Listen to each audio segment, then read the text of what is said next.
What's going on YouTube? South Texas Cannabis here. And today we're going to be talking about the lawsuit that was filed against the state of Texas, why it was filed, what it was filed over, and what we can see in the future going forward with this lawsuit. Let's get into it. So, a couple months ago, a lawsuit was filed against the state of Texas. Now, if you may remember, I've talked about this in a previous video. But basically what happened was the Department of State Health and Services held a public hearing to change some laws and some definitions.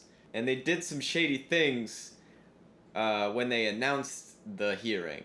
So we're going to talk about that today. From the 1970s up until recently, even today, cannabis laws have been used racially to suppress minorities and subgroups.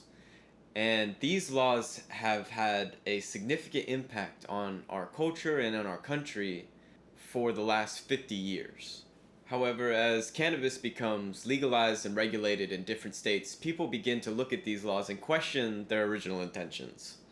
And lawmakers have a long history of changing laws behind their constituents' backs, sneaking things into other bills that would otherwise need to be passed. And it can get really shady depending on where you look, especially when it comes to cannabis. And Texas is no exception to this. So industry professionals and protesters alike have said that the governor's laws compare the industry as a whole to the drug cartels and illegal activities in general. And this has a large impact on the opinions that normal people have of the industry. You know, his voice is very powerful for a lot of people. And so when somebody hears him say that our industry is no better than the drug cartels, that's going to influence people. And that is very wrong. So one of the biggest reasons that the government has not been successful in banning Delta 8 and Delta 10 is that by doing so, by changing those laws to include those isomers, they would also be making CBD illegal, CBG illegal, CBN illegal. Any other isomer of THC would also become illegal. And at the end of the day, what the only legal THC isomer would be Delta 9, the original THC, and only up to 0.3% at that. So if Governor Rick Perry could have his way, the only thing that Texans would be allowed to smoke is 0.3% THC, not even CBD. And that's what they were attempting to do with the Department of State Health and Services and this hearing. So when the DSHS tried to change these laws, they announced a hearing, but they didn't really announce it. So what ended up happening was they had this hearing, a public hearing, and they didn't invite any of the public. And so they said, well, nobody showed up. I guess nobody really cares if we change these laws and change the definitions of, these laws. And so once this hearing passed and it was broken to the public, of course there was a lot of outcry. You know, obviously nobody was happy to hear that everything besides THC just became illegal.